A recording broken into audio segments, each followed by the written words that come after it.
Metro rail নিয়ে সুসংবাদ দিল ডিএমটিসিএল কর্তৃপক্ষ। সাশ্রয়ী এই বাহনটি ইতিমধ্যে জনপ্রিয় হয়ে উঠেছে নগরবাসীর কাছে। রাজধানীবাসীকে মেট্রো সেবার পরিধি বাড়ানোর কথা জানালো কর্তৃপক্ষ। আগামীকাল শুক্রবার থেকে প্রতি শুক্রবারই ছুটির দিনে উত্তরা থেকে মতিঝিল পর্যন্ত চলাচল করবে স্বপ্নের এই বাহন।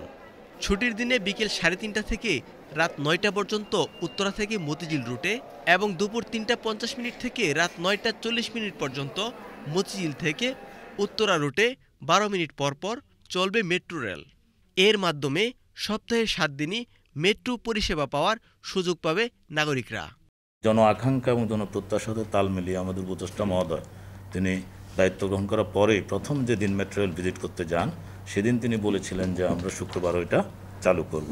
তো স্যারের সে নির্দেশনা এবং আমাদের সিনিয়র সচিব মহোদয় স্যারের সার্বক্ষণিক তদারকিতে আমরা আগামী শুক্রবার অর্থাৎ 20 তারিখ 3:30 থেকে মেট্রো রেলের শুক্রবারের অপারেশন উত্তর থেকে শুরু হবে।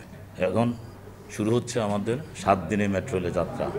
বিগত আওয়ামী লীগ সরকারের আমলে বৈষম্য বিরোধী ছাত্র আন্দোলনের সময় ক্ষতিগ্রস্ত মিরপুর ও কাজীপাড়া স্টেশন চালু করার জন্য 350 কোটি টাকা লাগবে বলে জানিয়েছিল। অথচ সংবাদ সম্মেলনে আজ জানানো হয় মাত্র 20,50,000 টাকায় কাজীপাড়া স্টেশন মেরামত করা সম্ভব হয়েছে। মেট্রো কর্তৃপক্ষ জানায় আগামীকাল থেকেই চালু হচ্ছে কাজীপাড়া স্টেশন। ক্ষয়ক্ষতির পরিমাণ নির্ধারণ করে অতি অল্প সময়ের মধ্যে মিরপুর 10 স্টেশনও চালু করা হবে। সময়টা যত দ্রুত কমিয়ে এনে জনগণকে যত তাড়াতাড়ি প্রশান্তিটা দিতে পারি, প্লাস সেফটি ইস্যুটা আমাদের কনসিডারে নিতে হচ্ছে।